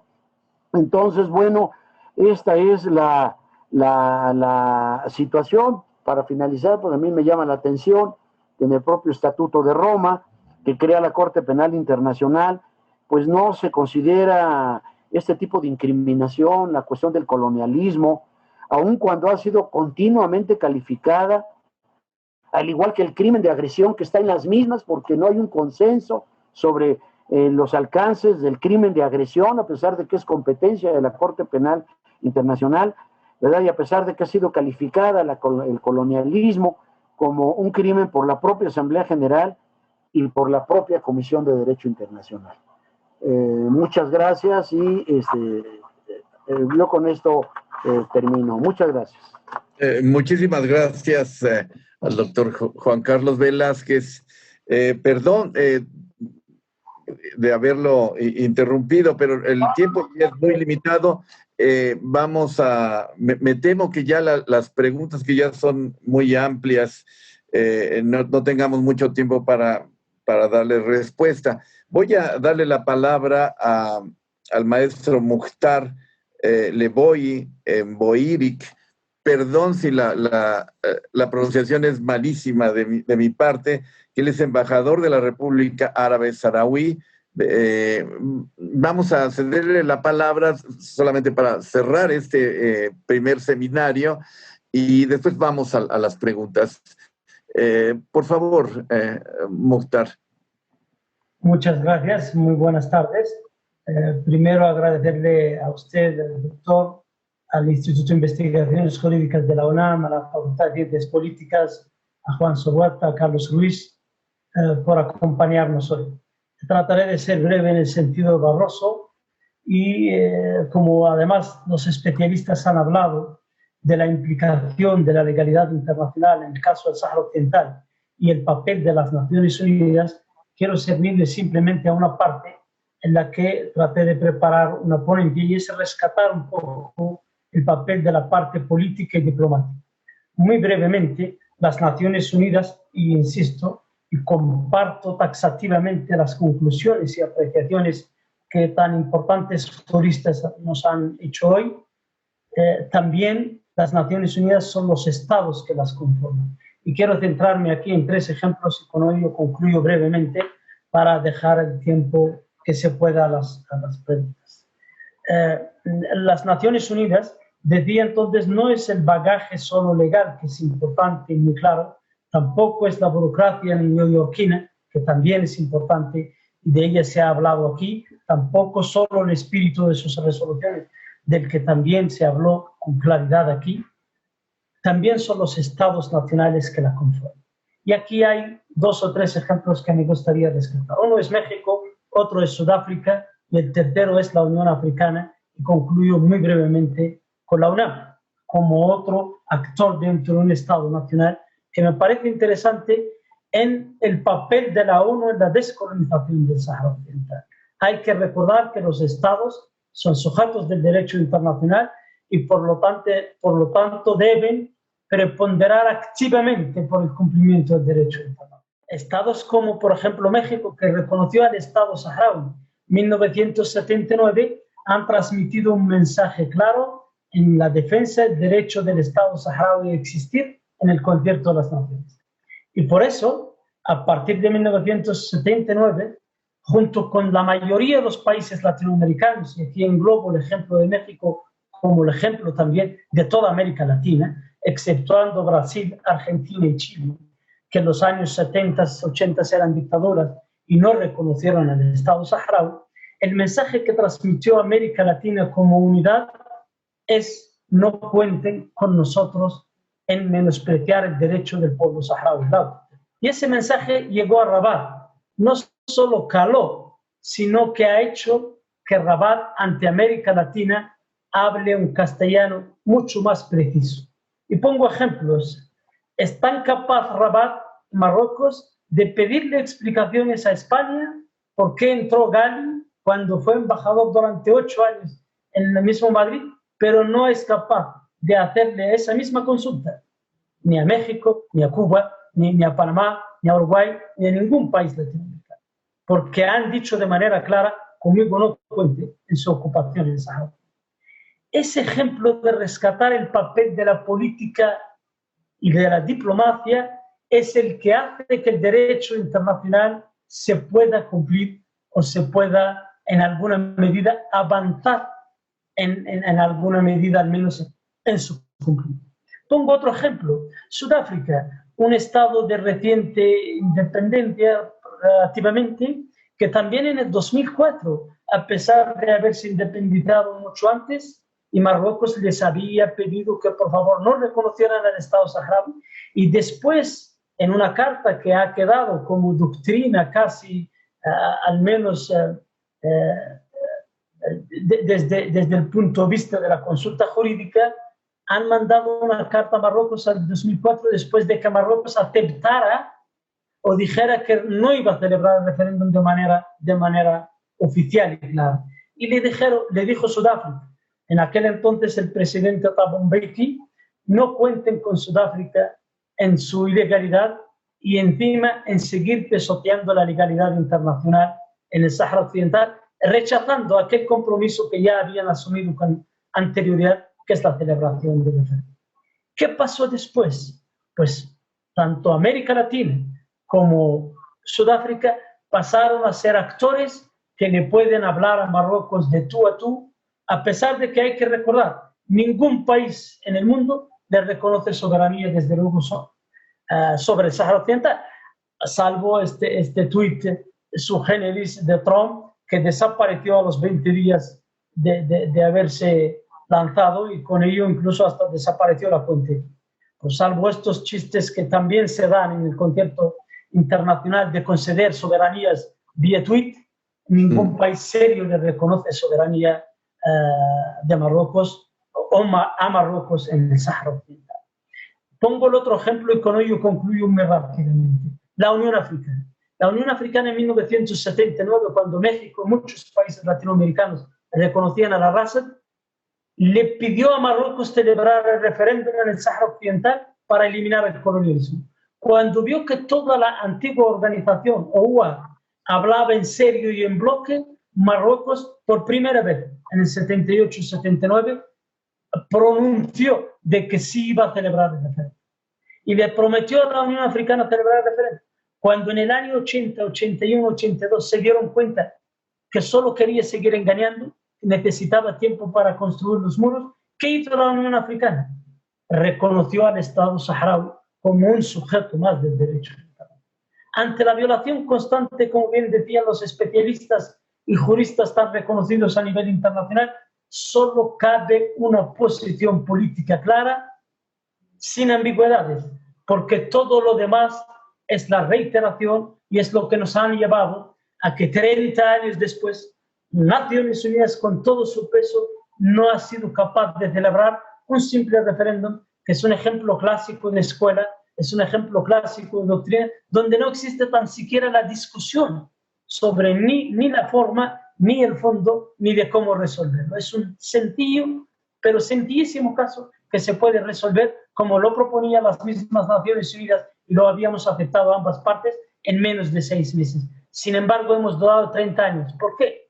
Por la pasividad y la indiferencia de otros actores que no he mencionado, que no han querido participar de manera proactiva. Sabemos que el derecho internacional carece de fuerza coercitiva, pero no son los estados en sus compromisos formales los que hacen que se respete. El silencio de los estados nacionales ante el atropello de la legalidad internacional en el Sáhara Occidental en nada coadyuva en la solución, solo la posterga, y por eso estamos hoy, 45 años después, sin resolver un sencillo, típico, claro caso de descolonización en el norte de África. Disculpen que sea muy breve, pero sé que a las 12 creo que se termina la plataforma y les agradezco rescatar que sí hay ejemplos valiosos en defensa del derecho internacional que vale la pena poner como ejemplos, y no los de Francia, no los de Estados Unidos, no los de la ONU como burocracia que dice una cosa en el papel y luego pregona y hace otra cosa sobre el terreno, como venderle armas para el exterminio del pueblo saharaui. Muchas gracias y perdonen la brevedad por el tiempo. Al contrario, muchísimas gracias por su intervención. Vamos a darle paso entonces a las preguntas que ya les digo son muy copiosas. Les ruego entonces una respuesta lo más precisa si posible. La primera pregunta es, ¿realmente Marruecos ha renunciado a su soberanía sobre el saharaui o lo están empujando de manera forzosa la ONU y la Unión Europea? A mí me parece, esa es la primera pregunta. La segunda es, ante lo expuesto sobre el papel de la ONU, ¿hay alguna instancia a la cual se pueda apelar y obligar a que la ONU cumpla su mandato? Carlos Ruiz, Miguel, esa era la pregunta que surgió inmediatamente después de la descripción de las obligaciones que tiene la Organización de Naciones Unidas. ¿Cuál es el paso siguiente? Otra pregunta ¿es posible concluir el proceso de descolonización del Sahara Occidental conforme al derecho internacional mediante negociaciones entre Marruecos y el Frente Polisario? Después preguntan, ¿se hacía una identificación de la situación saharaui con la Palestina? En términos jurídicos, ambas se señalan como objeto de ocupación ilegal y además de colonización, con particular atención al Sahara Occidental. Quisiera saber qué tan difundida se encuentra su referencia como colonia en el espectro internacional, cuáles son sus fundamentos jurídicos y si tal calificación contribuye en buena medida para la solución de su situación. La siguiente pregunta es, ¿qué opinión tiene la Liga Árabe, la OCI y la Unión Africana sobre la independencia de la República Saharaui? Preguntan también, ¿qué tan intervencionista es la política española en la República Saharaui? Y, por último, sería interesante un papel más activo de México desde su posición de miembro actual del Consejo de Seguridad de la ONU. ¿Cómo consideran que pudiera ser esta participación? La situación del Sahara Occidental nos compete a todos. Dejamos ahí estas preguntas. Como ven ustedes, tenemos muy poco tiempo, entonces, si son tan amables de escoger las que consideran posible a contestar y en la forma más breve posible. Yo respondería en un pispás un poco a todas las preguntas. No lo voy a hacer. Obviamente, vamos a repartirnoslas. Yo creo que en cuanto a la renuncia de Marruecos a su soberanía, pues no se puede renunciar a lo que uno no tiene ni es propietario. Entonces es una pregunta que no tiene contenido. No es que Marruecos esté renunciando a su soberanía, porque como no tiene soberanía, ni España ni México renuncian a la soberanía sobre Marruecos. Simplemente no lo reclaman porque no la tienen. Y simplemente en relación con la posición de México, a mí me parece fundamental que México influya en el Consejo de Seguridad en este momento, dado su papel de miembro del Consejo de Seguridad. Creo que es uno de los principales estados que apoyan a la República Saharaui. Dicho sea de paso, recordando lo que ha comentado el embajador Mukhtar, la Unión Africana reconoce a la República Saharaui no es que valore su independencia, sino que lo reconoce como un Estado miembro. Entonces yo creo que la presión de estados como Sudáfrica en la Unión Africana o México en Latinoamérica me parece fundamental para mover algo el tema, porque realmente, aunque siempre se tienda a echarle la culpa a Naciones Unidas por todos los problemas que no resuelve, el problema no son las Naciones Unidas, el problema son los estados que impiden que las Naciones Unidas actúen. Yo creo que por lo menos hay que recordar, y con esto acabo, que la MINURSO en 10 años que estuvo realizando el proceso de identificación y a pesar de todos los obstáculos que sistemáticamente fue poniendo Marruecos, concluyó el proceso de identificación. Ya hay un censo. Es decir, que cuando se le deja trabajar, trabaja. El problema es que cuando hay un Estado que limita su capacidad de acción, cuando limita su mandato, pues no hay mucho que hacer, ¿no? Bueno, ya con esto me callo. No sé si... Gracias, doctor Zulueta. Carlos, ¿cómo ves? Ahí ya tienes una pregunta exacta para ti. Bueno, vamos a ver. Alguna de estas preguntas también tiene un contenido equívoco. Se habla de la posición de la Liga Árabe, la OCI, que es la Organización de la Conferencia Islámica, y la Unión Africana. Bien, en el caso de la Unión Africana es muy sencillo. La República Saharaui es un Estado fundador de la Unión Africana y es un Estado que es miembro antes de Marruecos.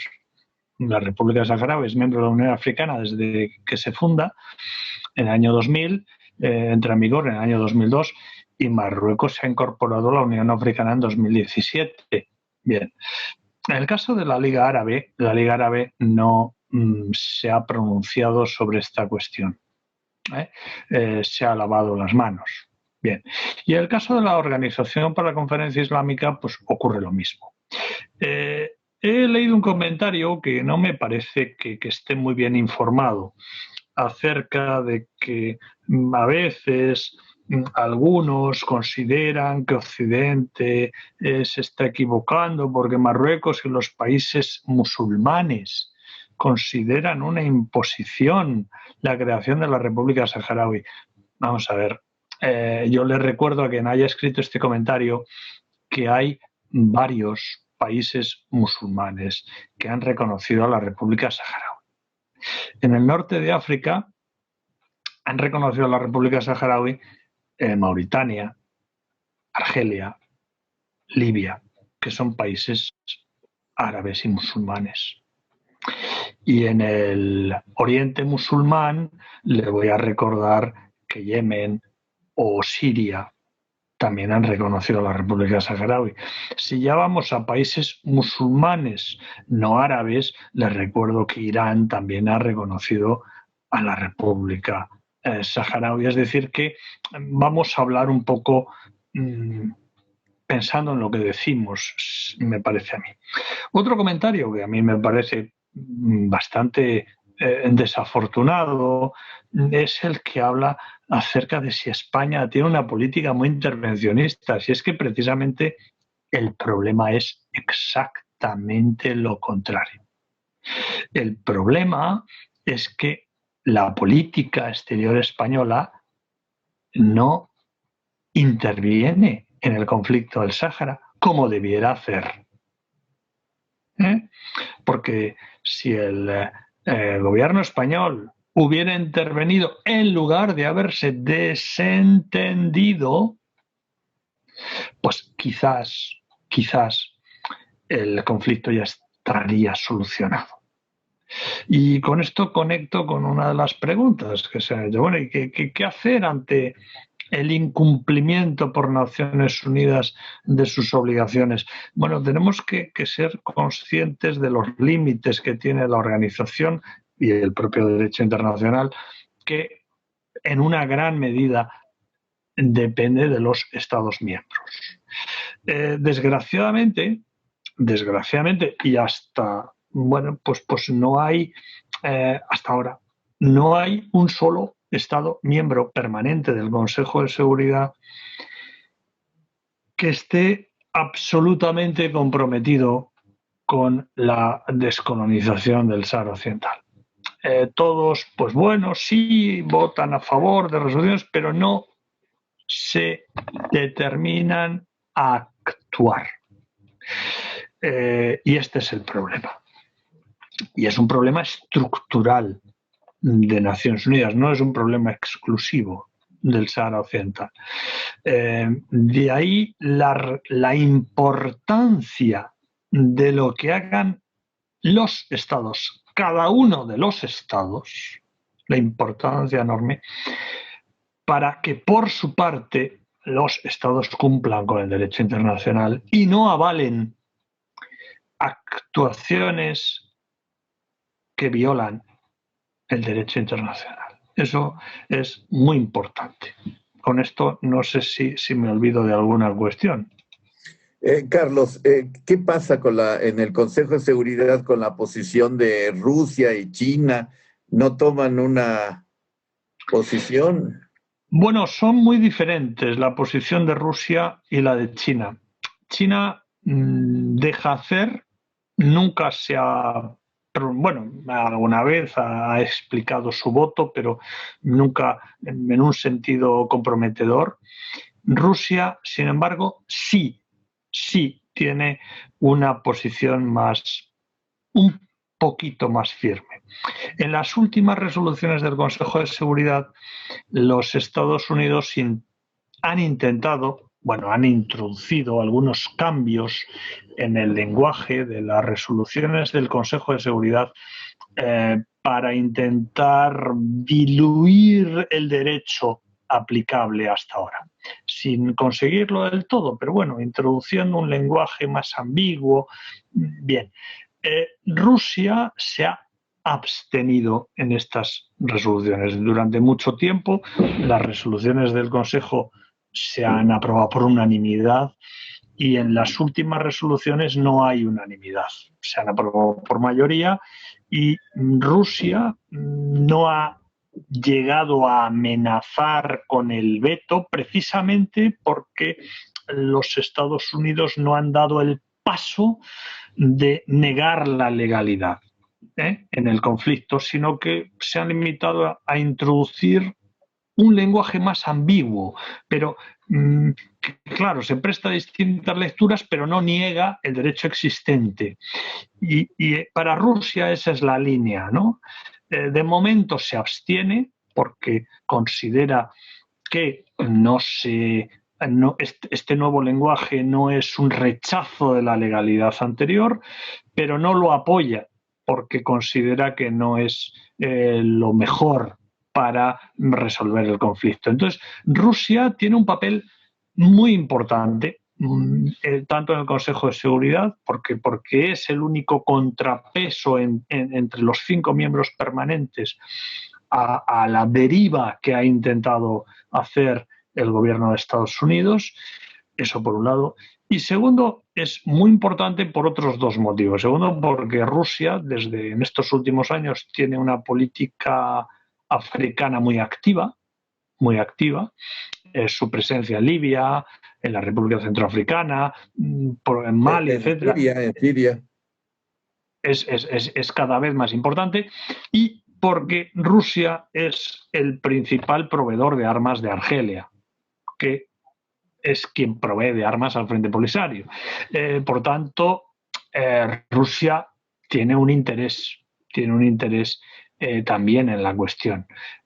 Por tanto, ahí Rusia, sin estar comprometido con una de las partes, como lo ha estado Francia o Estados Unidos, la prueba de que no está tan comprometido es que Rusia, por ejemplo, la Unión Soviética nunca llegó a reconocer a la República Saharaui, pero mantiene una posición que no es pro-marroquí y, digamos, es más vigilante del derecho internacional.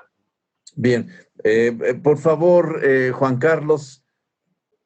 A ver, estoy perfectamente de acuerdo con lo que se ha señalado. Precisamente en el juego del Consejo de Seguridad, el abstenerse es estar a favor de la posición que domine. O sea, la abstención no reporta nada efectivo, o sea, en cuanto a una posición firme. Y eso es claro, ha venido ocurriendo. Yo quisiera proponer, Manuel, Sabo, la mejor opinión y por el tiempo, porque desafortunadamente perdimos hoy, que iniciamos ya 15 minutos tarde, un poco más, que las preguntas... 11 minutos tarde. Se pudieran plantear, ¿verdad? Se pudieran plantear las preguntas, ir guardándonos para el siguiente seminario, porque está prevista la realización de, este es el primero, un segundo, quizá un tercer seminario. Yo nada más quiero terminar diciendo que el Frente Polisario es un movimiento de liberación nacional y así está reconocido por el derecho internacional y en la nueva subjetividad, en esta subjetividad actual del derecho internacional, están reconocidos los movimientos de liberación nacional como sujetos de derecho internacional, aparte de que la propia República Árabe Saharaui sea reconocida también como Estado, ¿no? Y que se ha discutido mucho sobre la autodeterminación, los alcances, y se ha dicho que la autodeterminación, que es un principio importante, choca con el principio de la integridad territorial del Estado. Y esto ha dado lugar a falsos debates. La autodeterminación sigue siendo perfectamente aplicable cuando se trata, ¿verdad?, de emancipación del yugo colonial, ¿verdad? En otras situaciones, cuando ya los estados están constituidos, tenemos el caso del Tíbet, el caso de los Quebecois en Canadá y otros más, allí se ha dicho que, bueno, el principio que debe de prevalecer es la integridad territorial del Estado. Pero en el caso de los saharauis, es muy claro que la autodeterminación es perfectamente procedente porque se trata, ¿verdad?, de un derecho a la emancipación, a la independencia y a la liberación del yugo del colonialismo. Y por el otro, de que pues tendrá que seguirse trabajando, ¿verdad?, el tema del mantenimiento por la fuerza de una dominación colonial como crimen internacional. Gracias. Bueno, con esto desafortunadamente cerramos que hay que subrayarlo, el primer seminario sobre el tema. Me congratulo de haber estado entre grandes expertos no solamente de la región, sino de cuestiones jurídicas, derecho internacional, política internacional. Muchísimas gracias a todos, muy buenas tardes. Esperamos el segundo seminario, entonces, profesor Velázquez Elizarrarás, y un saludo muy afectuoso a los profesores, al embajador Mukhtar, al profesor Juan, a Carlos, un abrazo desde la Ciudad de México.